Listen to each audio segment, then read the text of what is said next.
नमस्कार। आराधना चैनल पे आपका स्वागत है।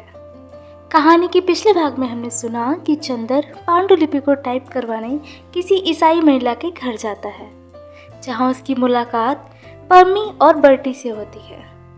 अब आगे। ठीक 1 घंटे बाद उसने टाइपराइटर बंद कर दिया। बगल में बैठे हुए कपूर की ओर झुककर कहा, अब थोड़ी देर आराम। और अपनी उंगलियां चिटकाने के बाद वह कुर्सी खिसकाकर उठी और एक भरपूर अंगड़ाई ली। उसका अंग अंग धनुष की तरह झुक गया। उसके बाद कपूर के कंधे पर बेतकल्लुफी से हाथ रखकर बोली, क्यों, एक प्याला चाय मंगवाई जाए? मैं तो पी चुका हूँ, लेकिन मुझसे तो काम होने से रहा अब बिना चाय के। पम्मी एक अल्हड़ बच्ची की तरह बोली और अंदर चली गई। कपूर ने टाइप किए हुए कागज उठाए और कलम निकालकर उनकी गलतियां सुधारने लगा। चाय पीकर थोड़ी देर में पम्मी वापस आई और बैठ गई। उसने एक सिगरेट केस कपूर के सामने किया। धन्यवाद, मैं सिगरेट नहीं पीता। अच्छा, ताज्जुब है। आपकी इजाज़त हो तो मैं सिगरेट पी लूँ? क्या आप सिगरेट पीती हैं? छी, पता नहीं क्यों औरतों का सिगरेट पीना मुझे बहुत ही नापसंद है। मेरी तो मजबूरी है मिस्टर कपूर। मैं यहाँ के समाज में मिलती जुलती नहीं। अपने विवाह और अपने तलाक के बाद मुझे एंग्लो इंडियन समाज से नफरत हो गई है। मैं अपने दिल से हिंदुस्तानी हूँ, लेकिन हिंदुस्तानियों से घुलना मिलना हमारे लिए संभव नहीं। घर में अकेली रहती हूँ। सिगरेट और चाय से तबीयत बदल जाती है। किताबों का मुझे शौक नहीं।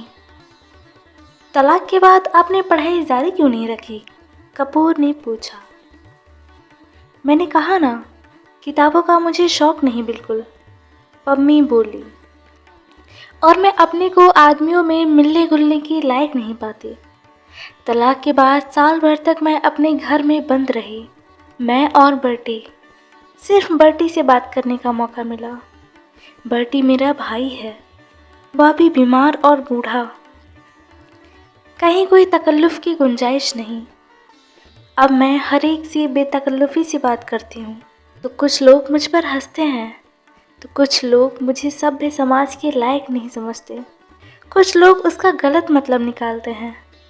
इसलिए मैंने अपने को अपने बंगले में ही कैद कर लिया है। अब आप ही हैं। आज पहली बार मैंने देखा आपको। मैं समझी ही नहीं कि आपसे कितना दुराव रखना चाहिए। अगर आप भले मानस ना होते तो आप इसका गलत मतलब निकाल सकते थे। अगर यही बात है तो कपूर हंसकर बोला, संभव है कि मैं भले मानस बनने के बजाय गलत मतलब निकालना ज़्यादा पसंद करूं। तो संभव है मैं मजबूर होकर आपसे भी ना मिलूं। पम्मी गंभीरता से बोली। नहीं मिस डिक्रूज़, नहीं, आप पम्मी कहिए, डिक्रूज़ नहीं। पम्मी सही, आप गलत ना समझें, मैं मजाक कर रहा था, कपूर बोला। उसने इतनी देर में समझ लिया था कि यह साधारण ईसाई छोकरी नहीं है। इतने में बर्डी लड़खड़ाता हुआ हाथ में धूल सना खुरपा लिए आया और चुपचाप खड़ा हो गया और अपनी धुंधली पीली आंखों से एकटक कपूर को देखने लगा। कपूर ने एक कुर्सी खिसका दी और कहा, आइए। पम्मी उठी और बर्टी के कंधे पर एक हाथ रखकर उसे सहारा देकर कुर्सी पर बिठा दिया। बर्टी बैठ गया और आंखें बंद कर ली। उसका बीमार कमज़ोर व्यक्तित्व जाने कैसा लगता था कि पम्मी और कपूर दोनों चुप हो गए।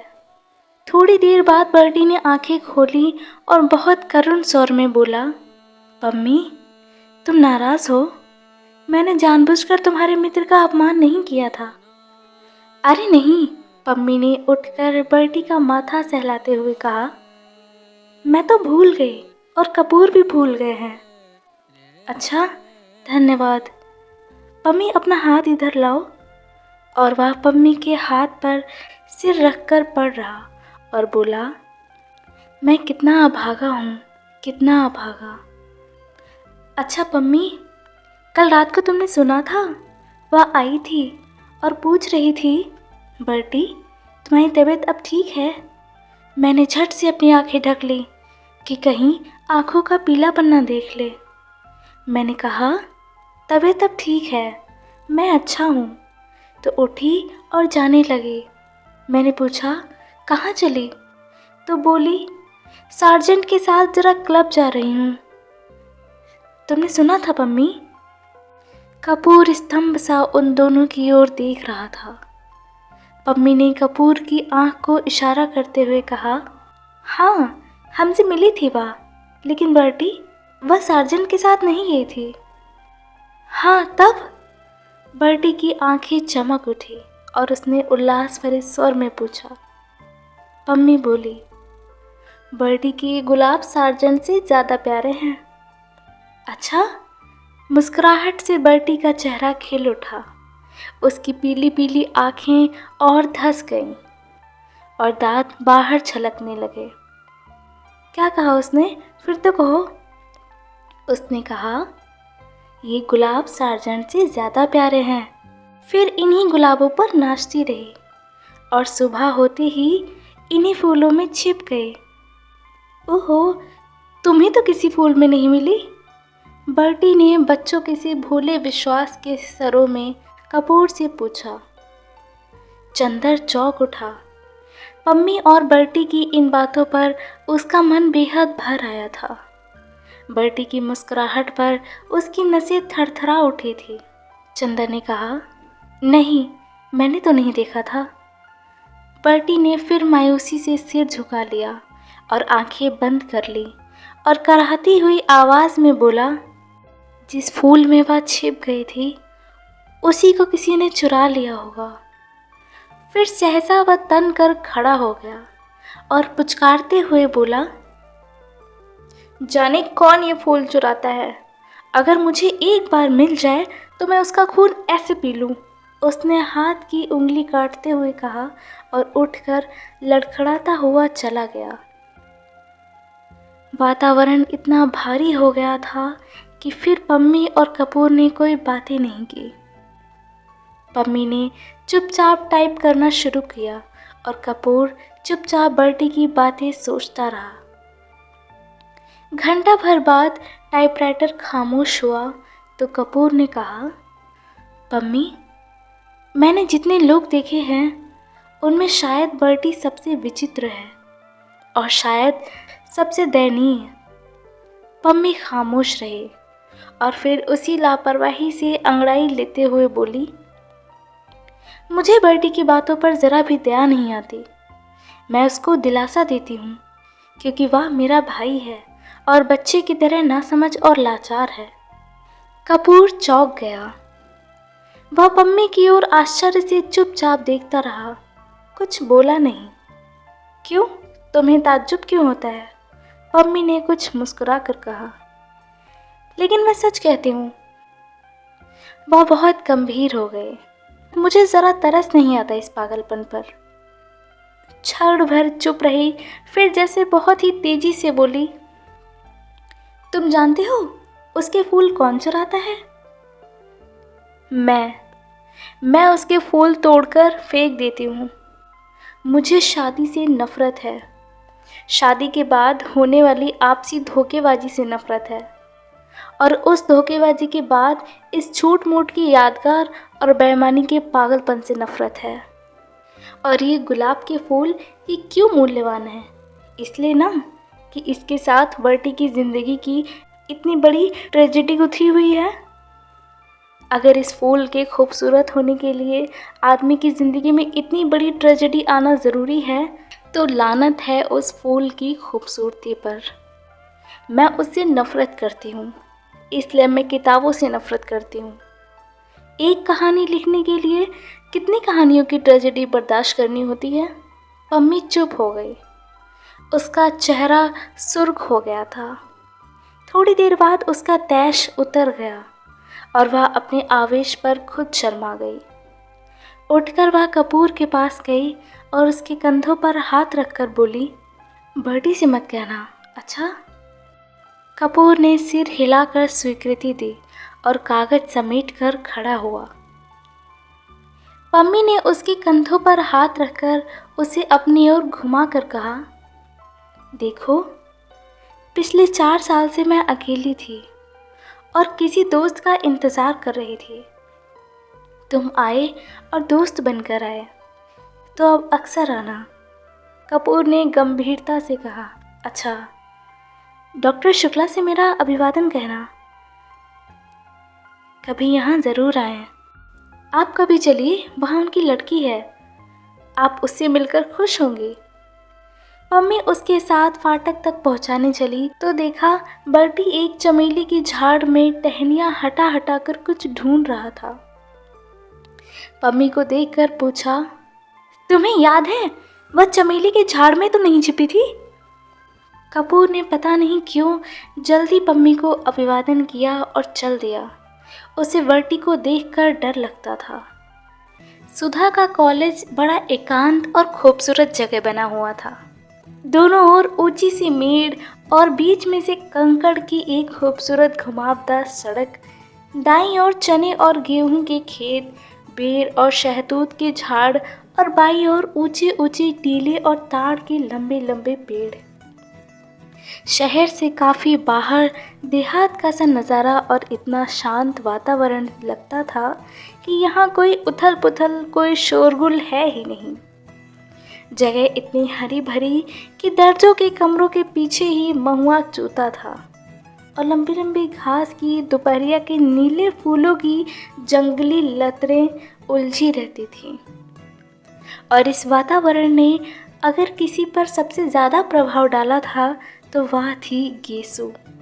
उसे अच्छी तरह मालूम था कि बांस के झाड़ के पीछे किस चीज़ के फूल हैं। पुराने पीपल पर गिलोय की लतर चढ़ी है और करांदे के झाड़ के पीछे एक शाही की मांद है। नांगफनी की झाड़ के पास एक बार उसने एक लोमड़ी भी देखी थी। शहर के एक मशहूर रईस साबिर हुसैन काज़मी की वह सबसे बड़ी लड़की थी। उसकी माँ, जिन्हें उसके पिता अदन से ब्याह कर लाए थे, शहर की मशहूर शायरा थी। हालांकि उनका दीवान छपकर मशहूर हो चुका था, मगर वह किसी भी बाहरी आदमी से कभी न मिलती जुलती थी। उनकी सारी दुनिया अपने पति और अपने बच्चों तक सीमित थी। उन्हें शायराना नाम रखने का बहुत शौक था। अपनी दोनों लड़कियों का नाम उन्होंने गेसु और फूल रखा था और अपने छोटे बच्चे का नाम हसरत। हाँ, अपने पतिदेव साबिर साहब के हुक्के से बेहद चिढ़ती थी और उनका नाम उन्होंने रखा था आतिश फिजा। घास, फूल, लतर और शायरी का शौक गेसु ने अपनी माँ से विरासत में पाया था। किस्मत से उसका कॉलेज भी ऐसा मिला जिसमें दर्जों की खिड़कियों से आम की शाखें झांका करती थी। इसलिए हमेशा जब कभी मौका मिलता था, क्लास से भागकर गेसु घास पर लेटकर सपने देखने की आदी हो गई थी। क्लास के इस महाबहिष्क्रमण और उसके बाद लतरों की छाह में जाकर ध्यान योग की साधना में उसकी एकमात्र साथी थी सुधा। आम की घनी छाह में, हरी हरी धूप में दोनों सिर के नीचे हाथ रखकर लेट रहती थी और दुनिया भर की बातें करती। बातों में छोटी से छोटी और बड़ी से बड़ी किस तरह की बातें करती, यह वही समझ सकता था जिसने कभी दो अभिन्न सहेलियों की एकांत वार्ता सुनी हो। गालिब की शायरी से लेकर उनके छोटे भाई हसरत ने एक कुत्ते का पिल्ला पाला है, यह गेसु सुनाया करती थी। और शरद के उपन्यासों से लेकर यह कि उसकी मालिन ने गिलट का कड़ा बनवाया है, यह सुधा बताया करती थी। दोनों अपने अपने मन की बातें एक दूसरे को बता डालती थी और जितना भावुक, प्यारा, अनजान और सुकुमार दोनों का मन था, उतनी ही भावुक और सुकुमार दोनों की बातें। हाँ, भावुक सुकुमार दोनों ही थी, लेकिन दोनों में एक अंतर था। गेसु शायर होते हुए भी इस दुनिया की थी और सुधा शायर ना होते हुए भी कल्पना लोक की थी। गेसु अगर झाड़ियों में से कुछ फूल चुनती तो उन्हें सूंघती और अपनी चोटी में सजाती और उन पर चंद शेर कहने के बाद भी उन्हें माला में पिरोकर अपनी कलाई में लपेट लेती। सुधा लतरों के बीच में सिर रख कर लेट जाती और निर्निमेष पलकों से फूलों को देखती रहती और आँखों से ना जाने क्या पीकर उन्हें उन्हीं की डालों पर फूलता हुआ छोड़ देती। गेसु हर चीज़ का उचित इस्तेमाल जानती थी। किसी भी चीज़ को पसंद करने या प्यार करने के बाद अब उसका क्या उपयोग है, क्रियात्मक यथार्थ जीवन में उसका क्या स्थान है, यह गेसु खूब समझती थी।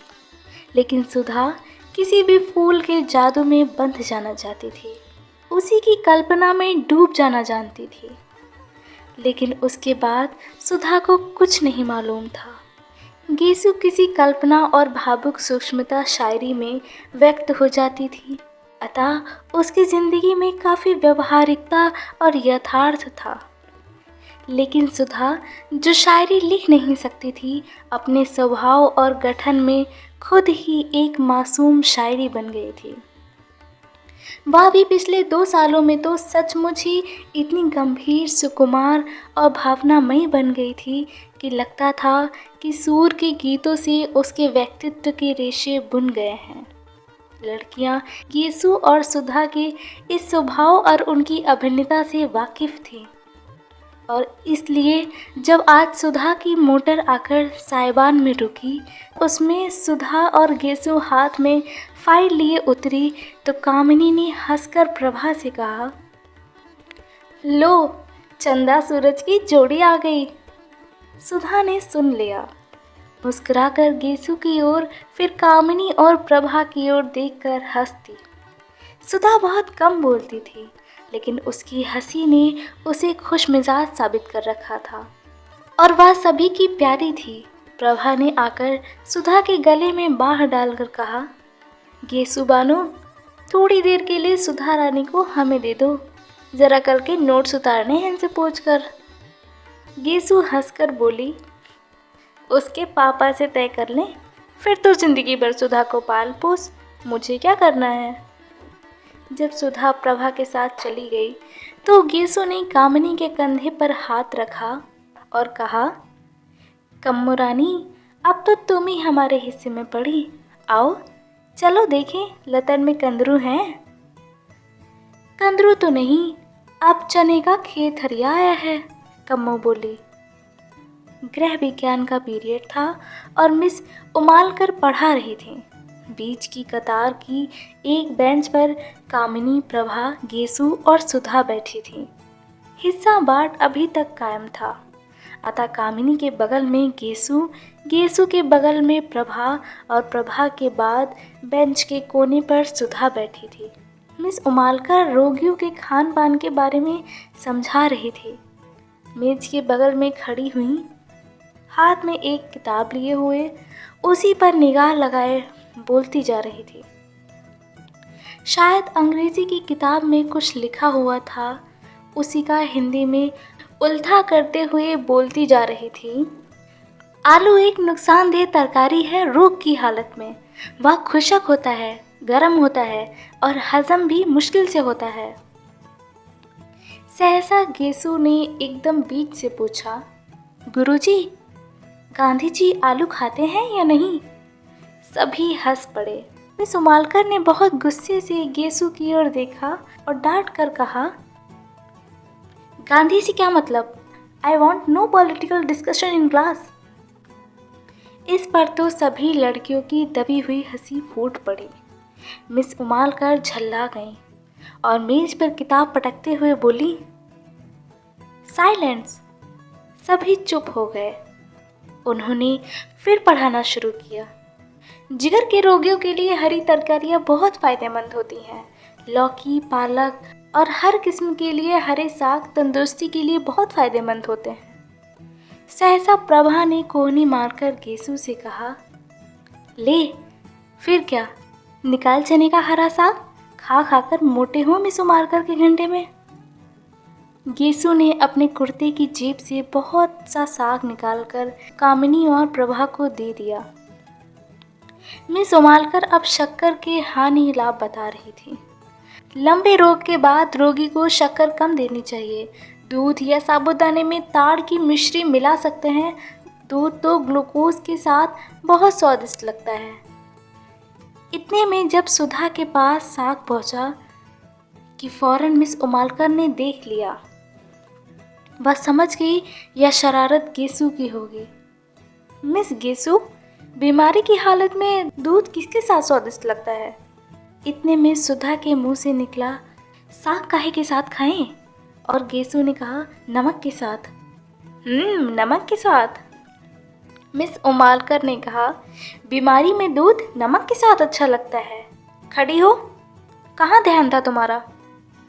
गेसु सन्न। मिस उमालकर का चेहरा मारे गुस्से के लाल हो रहा था। क्या बात कर रही थी तुम और सुधा? गेसु चुप। अच्छा, तुम लोग क्लास से बाहर जाओ और आज हम तुम्हारे गार्जियन को खत भेजेंगे। चलो जाओ बाहर। सुधा ने कुछ मुस्कुराते हुए प्रभा की ओर देखा और प्रभा हंस दी। गेसु ने देखा कि मिस उमालकर का पारा और भी चढ़ने वाला है तो वह चुपचाप किताब उठाकर चल दी। सुधा भी पीछे पीछे चल दी। कामिनी ने कहा, खतवत भेजती रहना सुधा, और क्लास में ठठाकर हंस पड़ी। मिस उमालकर गुस्से से नीली पड़ गई। क्लास अब खत्म होगी और रजिस्टर उठाकर चल दी। गेसु अभी अंदर ही थी कि वह बाहर चली गई और उनके ज़रा दूर पहुंचते ही गेसु ने बड़ी अदा से कहा, बड़े बेआबरू होकर तेरे कूचे से हम निकले। और सारी क्लास फिर हंसी से गूंज उठी।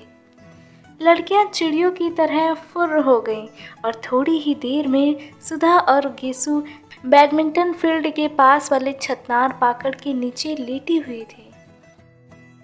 मिलते हैं आपसे कहानी के अगले भाग में। कहानी सुनने के लिए बने रहिए हमारे चैनल आराधना के साथ। धन्यवाद।